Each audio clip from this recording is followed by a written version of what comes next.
ओम शांति। आपका दिन शुभ हो।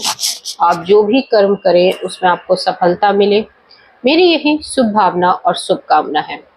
आज हम इस वीडियो में बात करेंगे कि प्रारब्ध कर्म आपके दिमाग को घुमाता है। जो काम जिस समय होना है उसी समय होता है। अगर वो काम समय से पहले हमें लगता है कि अब होने वाला है तो प्रारब्ध कर्म उसका परिणाम ही नहीं निकालता, हमारी बुद्धि को उस दिशा से हटा देता है। आइए इसको समझते हैं। देखिए, हमारा जो जन्म है, कहाँ होना है, कौन हमारे माता पिता बनेंगे, कौन हमारे भाई बनेंगे, जन्म से पहले डिसाइड है। हमारा जन्म किस घर में होगा, कब होगा, किस समय होगा, उसका समय भी निश्चित हो जाता है। और कर्म कौन सा काम करता है, हमारा शुभ अशुभ कर्म, जिसको मिलकर हमारा प्रारब्ध कर्म बना है। यही कर्म, प्रारब्ध कर्म, हमारी जॉब भी डिसाइड कर देता है कि हमें अपने जीवन में कब सफलता मिलेगी, कब नौकरी मिलेगी, कब हमारे जीवन में बदलाव आएगा, सब डिसाइड है। दूसरा, हमारी जोड़ियां भी निश्चित हो जाती है। हमारी जहाँ शादी होनी है, कहाँ हमारा घर बसना है, ये सब हमारा निश्चित है। और हमारी मृत्यु कैसे होनी है, कैसे हम मरेंगे, कैसे हम अपने शरीर को छोड़ेंगे, वो सब डिसाइड होता है। तो ये चार चीजें तो पूरी तरह से प्रारब्ध पे ही डिसाइड है। तो जो होता है समय पे होता है। हमें ऐसा लगता है कि ये समय पे नहीं हो रहा, हम जीवन में लेट हो गए। हम दूसरों को देख के कंपेयर करते हैं अपने जीवन को कि हम इस फील्ड में अभी लेट चल रहे हैं, हमारा अभी समय नहीं आया है, और हम चिंता में अपनी जिंदगी निकालते रहते हैं। उसकी वजह से तो हम इतने अपरटब हो जाते हैं, अपने दिमाग को इतनी स्ट्रेस में डाल देते हैं कि हम डिप्रेशन की तरफ भी चले जाते हैं, हमें बीमारियां भी ग्रसित कर लेती है। हम कुछ ऐसे जल्दीबाजी में कुछ को जल्दी हासिल करने के लिए हम गलत कदम भी उठा लेते हैं और हम उसी में फंस जाते हैं।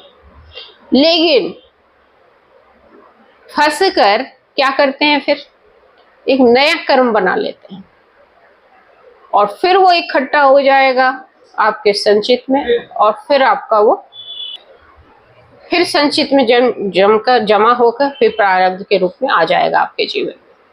तो आइए इसको समझते हैं। देखिए, अब हमारा जन्म डिसाइड है, ठीक है। अब हमारी उसके बाद जॉब डिसाइड है, और हमारी जॉब लगनी है मान लो 25 साल में, और हम परेशान हो रहे हैं 20 साल से ही। हमने, ठीक है, ग्रेजुएशन कर ली 21 साल में, अब हम परेशान हो रहे हैं कि हमारी जॉब कब लगेगी, हम कब पैसा अर्न करेंगे। अब हम 2-3 एग्जाम्स दे रहे हैं, कॉम्पिटिशन्स दे रहे हैं, हमारी उम्र 25 साल की होने में अभी वक्त है, 1 साल है, और हम पहले से ही घबरा रहे हैं। हम कब अपने पैरों पर खड़ा होंगे, मेरे दोस्त की तो जॉब लग गई है, उसकी इतनी अच्छी पैकेज है, इतने लाख अर्न कर रहा है, और हम चिंता करते जा रहे हैं। और हम अपनी जॉब को लगवाने के लिए फिर गलत रास्ता भी अपना रहे हैं, और अर्निंग करने के लिए गलत रास्ते कर रहे हैं, गेमिंग कर रहे हैं, ये कर रहे हैं, वहां सट्टेबाजी, और अपना नुकसान कर रहे हैं, क्योंकि हम ये क्या सोच समझ के एक नया कर्म कर रहे हैं। हम कर्म जो कर रहे हैं वो अपनी डायरेक्शन सही नहीं है, हम गलत कर्म में घुसते जाते हैं। उस केस में जॉब के लिए, कुछ के लिए, कुछ का पूजा पाठ भी तो चलो एक अच्छा रास्ता है, चलो आप पूजा पाठ कर रहे हो, या आप कंपटीशन की तैयारी कर रहे हो, उसमें आपको सफलता नहीं मिल रही है, लेकिन आप जो कर्म कर रहे हो उससे किसी का नुकसान नहीं है, वो आप पढ़ाई कर रहे हो। लेकिन हम क्या करते हैं, हमारा समय आने वाला 25 साल में कि हमारी जॉब लगनी ही लगनी है, यानी हम उससे पहले ही परेशान हो रहे हैं, अपने आप को, दिमाग को शांत नहीं रख रहे हैं, और हम व्याकुल हो रहे हैं। आजकल क्यों हो रहे हैं, क्योंकि ज्यादातर हमारे जो केसेस आते हैं ज्यादातर उनमें पेशेंस होते हैं। पेशेंस नहीं होता है, हमें क्या ना, लाइफ में जल्दी सफलता का स्वाद चखने का आदत हो जाता है, फिर हम गलत रास्ते को टर्न कर लेते हैं, और वहां से हमारी जो चीज मिलने वाली भी थी 25 साल में ना, वो मिलेगी, वो आपको अपॉर्चुनिटी आती है, लेकिन आप क्योंकि गलत कर्म में फंस गए तो आपको उसकी सजा मिलनी शुरू हो जाती है। तो आपका जो समय है फिर प्रारब्ध निकल गया, अब आपको मिलेगी 30 साल में। अब प्रारब्ध फिर से डिसाइड है कि अगर आपने 25 साल में अपॉर्चुनिटी नहीं मिली आपको, तो आपको 30 साल में वापस आएगी, योग आपको वापस आएगा। लेकिन अब फिर फिर उस अपॉर्चुनिटी को आप अपने नए कर्म से खो दोगे या पाओगे। तो समय आपका इंतजार करता है, समय से ही मिलेगा, क्योंकि हम लोग समय के अकॉर्डिंग ही चल रहे हैं। इसलिए तो हम अपने घरों में घड़ी लगाते हैं। अगर हम समय की हमारे जीवन में वैल्यू नहीं होती तो हम कोई घड़ी देखना पसंद ही नहीं करते। पहले तो लोग क्या हाथ में वॉच पहनते थे, अब नहीं, अब मोबाइल है ना हाथ में तो उसमें भी घड़ी देखते हैं कि हाँ समय क्या हो गया। पर अब समय का कद्र भी नहीं रहा है। लोग रील्स देखते जा रहे हैं, समय की कोई वो ही नहीं है। ठीक है। दूसरा, हमारी शादी होने, मान लो हमारी शादी 28 में होने वाली है। ठीक है, प्रारब्ध से हमारा जीवन साथी हमको मिल जाएगा। हम जब अपने नए कर्म से हम रिश्ते ढूंढेंगे या हमें लव मैरिजेस मतलब फ्रेंडशिप से मिलनी है कोई हमारा लाइफ पार्टनर, तो हमें फ्रेंडशिप उस दिशा में लेके जाएगा कि हमारी लेकिन उसमें हम क्या सोच लेते हैं, फिर हमको ये पसंद नहीं है, हमें वो पसंद है। अभी प्रारब्ध वाली आपके जीवन में आई नहीं है, मतलब प्रारब्ध से आया या आई नहीं है, कोई आपके जीवन में आया नहीं है, वो इससे बेटर है, क्योंकि प्रारब्ध कर्म तो आपके कर्म के हिसाब से आपका लाइफ पार्टनर है। ठीक है। और बाकी ये सब जो आपके जीवन में मिल रहे हैं, जिसपे आप मेहनत करते हो अपने रिश्ते पे, वो फिर चला जाता है, ब्रेकअप होता है, और उसमें अब हमारा दिमाग उसमें इतना घुस जाता है कि हम उस रिश्ते को पाने के लिए कुछ भी करने के लिए तैयार है। कितनी घटनाएं हो रही है ना, उस रिश्तों को भी तो अपने प्रारब्ध से जो अपना हस्बैंड या वाइफ मिले होते उसको भी दगा देने के लिए तैयार है, आप धोखा देने के लिए तैयार हो जाते हो, आप उसको इनफैक्ट आजकल तो मारने के लिए भी तैयार है। ऐसी घटनाएं हुई है ना, ऐसी घटनाएं हुई, लेडीज हो या जेंट्स हो, हर कोई ये घटनाएं करने के लिए तैयार है, क्योंकि समय से पहले अधीर हो रहे हो आप। समय से पहले चीजें चाहिए आपको वेट ही नहीं होता है। और आपको कोई वेट थोड़ी ना कह रहा है कि आप सब काम धंधा छोड़ के अपने प्रारब्ध फल का वेट करते रहो, ऐसा भी नहीं है। समय पर आपको मिल जाएगा, आप अपना कर्म करते रहो, क्योंकि यही कर्म आगे चल के आगे का भाग्य भी तो बनाएगा आपका। प्रारब्ध तो 4 चीजें डिसाइड करके बैठा है, और बाकी का भाग्य कौन डिसाइड करता है आपका? फिर आपके नवीन कर्म तो करेंगे, तो उसको थोड़ी ना छोड़ दोगे आप। कोई जॉब कर रहा है, उसकी शादी नहीं हुई, तो क्या जॉब छोड़ के बैठ जाएगा? वो जॉब करेगा, अपने काम को करेगा, अपने रूटीन को करेगा, अपने माता पिता की सेवा करेगा, अपनी सारी जिम्मेदारियों को निभाएगा, और फिर जब सही समय आएगा तो प्रारब्ध से जो आपको मिलना होता है तुरंत 2 मिनट भी आप नहीं सोचोगे, हाँ एक बार देखे, हाँ मुझे ये लड़की पसंद है, मुझे ये लड़का पसंद है, तुरंत शादी हो गई, तुरंत शादी की डेट निकल गई, नवंबर में शादी तय, हाँ भाई हो गई, अभी जो देख नवंबर में शादी कर लेंगे। ठीक है, ये कैसे होता है? तुरंत चट मंगनी पट ब्याह होता कैसे? कौन डिसाइड करता है? और जो नहीं होना होता है, प्रारब्ध कैसे अपने दिमाग को संचालित करता है। आप देखिए, अभी मुझे मान लो इससे शादी नहीं करनी है, क्योंकि मेरे प्रारब्ध में ये इंसान है नहीं, तो प्रारब्ध क्या करेगा? अपनी बुद्धि को बोल देगा कि ये बता दे, ये अच्छा नहीं है, इसका ये है, इसको मैंने देखा था, इसको मैंने, कोई भी एक बहाना उठा लेगा। इनफैक्ट सोशल मीडिया में कहीं घूमने गया व्यक्ति, उसका भी एक बहाना बना देगा कि ये व्यक्ति को मैंने किसी के साथ देखा था, मेरे साथ इसका बन नहीं रहा। ऐसे स्टोरीज आपने सुने होंगे। एक ऐसे ही प्रारब्ध के हिसाब से भी एक स्टोरी है भाई, ये ना एक लड़की जो वैसे तो माँ बनना चाहती थी, लेकिन अपना बच्चा नहीं करना चाहती, तो अडॉप्ट करना चाहती। जब भी ये लड़के को बताती, लड़का रिजेक्ट कर देता, क्योंकि हर इंसान को अपना संतान चाहिए होता है, इतना बड़ा दिल। और वो लड़का, और जिससे इसकी शादी होती है प्रारब्ध के हिसाब से, इसकी जिससे शादी होती है, वो खुद भी एक एनजीओ कराता है, वो खुद लोगों की सेवा करता है। उस सेवा भाव से वो लड़का उस लड़की को पसंद कर लेता है, जो कभी मां नहीं बनना चाहती थी, वो अडॉप्ट करना चाहती थी, वो समाज का भला करना चाहती थी, लेकिन वो भी एक तरह का सेवा काम करती है। तो उसको जो लड़का मिलता है, प्रारब्ध में जो लड़का लिखा हो गया, वो सेवा भाव से वाला ही लड़का उसको मिलता है, एक एनजीओ का ही लड़का मिलता है। तो इस तरीके का प्रारब्ध जोड़ियां तैयार करके रखता है। और हम जोड़ियां कैसे तैयार करते हैं? मेरे इसके साथ कंपेनियनशिप काफी अच्छी बन रही है, अंडरस्टैंडिंग सही है, हमारी सोच की लेवल मिलती है, चलो यही सही है। और हम फिर उसको पाने के लिए क्या क्या जतन करते रहते हैं, गलत कर्म भी करने के लिए तैयार होते हैं, किसी को मारने के लिए भी तैयार हो जाते हैं आज की डेट में।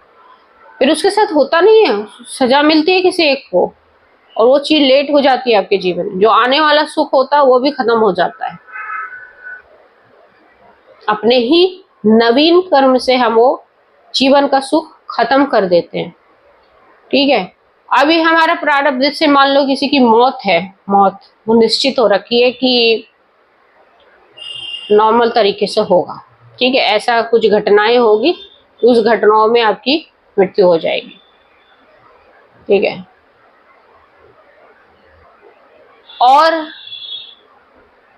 हो भी गई मान लो, जैसे कि अभी परसों तरसों की किसी एक ज्वेलरी के शॉप में ना कोई चोर घुस गए थे। ठीक है, और उन्होंने चोरी कर ली सामान, और अब चोरी कर ली, उसमें उसमें मालिक नहीं था। लेकिन जब चोर बाहर निकल रहे थे वो सब कुछ लूट लाट के, तो मालिक उस समय स्कूटर से आया। उसने जब देखा कि उसकी दुकान में कुछ हलचल चल रही है, देखा कोई निकल रहा है, भाग रहा है, उसने छीनने की कोशिश की भी और उसको पकड़ लिया, चिल्लाया लाया, लेकिन उसने फिर गोली मार दी। तो वो प्रारब्ध था उसका, उस तरीके से मरना, उसको कोई चेंज नहीं कर सकता है। हम सोचते हैं ना कि ये इसकी मौत को भी लोग चेंज करने की सोचते हैं, पता है कैसे? एक व्यक्ति की ना मृत्यु लिखी हुई थी, मतलब हॉस्पिटल में उसका 15-20 दिन रह के उसको मरना लिखा हुआ था प्रारब्ध के हिसाब से। अब उसको बताने के लिए हम डॉक्टर ने बोल दिया है कि भैया अंतिम घड़ी चल रही है, परिवार वालों से जो जो मिलना है मिल लो, ये बीमारी ठीक नहीं होगी और इसका अंत यही है। लीवर सिरोसिस हो रखा था, और परिवार वाले से मिलने भी आ रहे, और परिवार में अब दूसरे जो उसको मतलब उसकी उम्र ज्यादा नहीं थी, 40 साल थी, एक घटना बता रही मैं। अब उस मृत्यु को भी चेंज करने के लिए वो सोचते हैं कैसे, तांत्रिक कर्म करवा रहे हैं। ठीक है, कुछ कर्म करवा रहे हैं ताकि इसका जीवन यहाँ से हटके वहां जाए, फिर वहां से आत्मा यहाँ एंटर कर ले। ऐसा हो सकता है क्या? प्रारब्ध से जो आपकी मृत्यु निश्चित है वो होगी। क्यों ऐसे कर्म करके किसी और आत्मा को, किसी और के शरीर को नष्ट पहुंचाते हो? ऐसे से जितने भी कर्म है ना, तांत्रिक विद्या, ये सब बेकार कर्म है। ब्लैक मैजिक जिसको हम बोलते हैं, वो सब बहुत ही, मतलब आपके विकर्मों में खाता में जमा हो रहा है। ये भी फिर आपके ही जीवन में प्रारब्ध बन के आएगा अगर कोई भी आप ऐसे गलत कर्म करते हो। तो प्रारब्ध का खेल बड़ा निराला है। प्रारब्ध हमारे दिमाग को कब संचालित करता, हमारी बुद्धि को कब छोड़ देगा कि ये कर्म करो, कब जो चीज होने वाली होगी उसमें हमारा दिमाग लगा देगा कि हाँ ऐसे आपके जीवन में आएगा, ऐसे आपके जीवन से जाएगा, उससे हमारा दिमाग को उलझा के रख देगा, और जिसको जाना होगा वो चला जाएगा। हम बचाना भी चाहेंगे ना तो हम बचा नहीं पाएंगे, कि प्रारब्ध से जो होना था वो होकर ही रहेगा, और समय से ही होता है वो। हमें ऐसा लगता है कि समय से पहले चला गया। वो एक ऐसे ही लड़की थी और उसकी एंगेजमेंट मतलब हो गई थी, और लड़का चल रहा था, और उसकी उम्र 30 मतलब 22-25 साल का लड़का, तो उसको हार्ट अटैक हो गया, मृत्यु हो गई। तो ये प्रारब्ध ही तो था उसका। अब उसमें क्या, लड़की की स्थिति ऐसी कर दी दिमाग से, मतलब प्रारब्ध ने, कि उसको समझ नहीं आ रहा है इस लड़के को हो क्या रहा है। इनफैक्ट किसी को भी समझ नहीं आता, जो होना होता है वो होता है, और जो सही समय ही होता है उसका, समय से ना आगे होता, समय से ना पीछे होता। ऐसा कहते हैं ना, समय से ही आपका भाग्य आपको मिलता है, समय से पहले और भाग्य से ज्यादा कुछ नहीं मिलता। दोनों यही सिद्ध करता है, समय और प्रारब्ध। आपका भाग्य ही तो प्रारब्ध कर्म बनाता है, तो दोनों एक दूसरे के पूरक हैं। हम इसको समझ नहीं पाते हैं, हम इसको अपने अकॉर्डिंग चलाना चाहते हैं कि मेरी चॉइस से मेरी शादी हुई है। गलत फहमी में जी लो। हुआ तो आपके भाग्य के अकॉर्डिंग ही है, हुआ तो आपकी किस्मत के अकॉर्डिंग ही है। आप नवीन कर्म खूब अभी करो, सोच समझ के करो, प्लानिंग से करो, बिजनेस करो, पर सब आपके नवीन कर्म आगे जाके अच्छा प्रारब्ध आपको लेकर आएंगे। और जो चाहोगे ना आप समय से, वो समय से भी हो जाएगा। बस अपने नवीन कर्मों पे ध्यान देना शुरू कर दो, आपके आगे का भाग्य अच्छा हो जाएगा। फिर आपका दिमाग घूमेगा नहीं, जो समय पे जो होना है वो होगा, और सही समय पे होगा। बस इस रहस्य को समझ जाओ।